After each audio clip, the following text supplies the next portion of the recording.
મીનાક્ષીબેન, કઈ problem pregnancy conceive કરવામાં તકલીફ છે કે શું પ્રોબ્લેમ છે? તમારા લગ્નને ઓલમોસ્ટ 5 વર્ષ થઈ ગયા છે ને?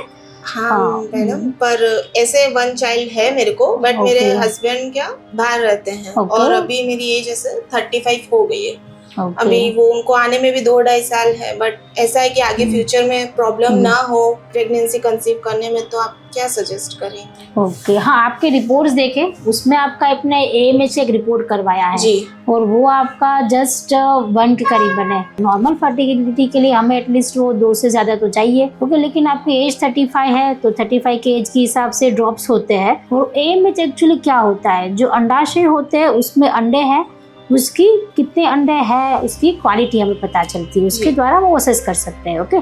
जितनी एज बढ़ती है, कई बार 35 की एज पे पीरियड्स भी बंद हो जाते हैं, जी, तो वो एग सबके वेरिएबल होते हैं। किसी केस में अंडे ज़्यादा है 40 में भी कंसीव करेगा, किसी में पहले से अंडे कम हो चुके हैं तो उसको 28 में भी उसका AMH 0.3 भी आ जाता है, 0 में आ जाता है, ओके। और आपकी एज में अभी 35 है, उस हिसाब से आपका AMH 0.9 है, तो वो एज के हिसाब से नॉर्मल है। लेकिन अब अगर सेकंड का प्लानिंग वो भी 2 साल के बाद कर रहे हो तो उसके लिए एक हम दूसरा ऑप्शन देते हैं, उसको बोलते हैं एम्ब्रियो फ्रीजिंग। और दोनों हस्बैंड वाइफ का पूरा वर्कअप होगा, तो उसके लिए आपको इंजेक्शन वगैरह दिए जाएंगे, फिर आपका पिकअप होगा, आपको बेहोश करके मासी की जगह से पतली सुई के द्वारा हम आपके अंडे निकाल लेते हैं और वो अंडों में से उसी दौरान आपके हस्बैंड का स्पर्म लिए जाएंगे, तो उसमें से बच्चा बनता है और वो उस बच्चे को जो एम्ब्रियो बनाते हैं उसको हम फ्रीज कर देंगे। तो आप जब भी 2 साल के बाद 3 साल के बाद जब कभी आप प्रेगनेंसी चाहते हो तो उसको ट्रांसफर करवा देना है। वो आप जैसे कपल के लिए जिसको करियर भी बनाना है, हाँ। हेमेज भी कम है, उसके लिए एम्ब्रियो फ्रीजिंग बहुत अच्छी प्रोसेस है।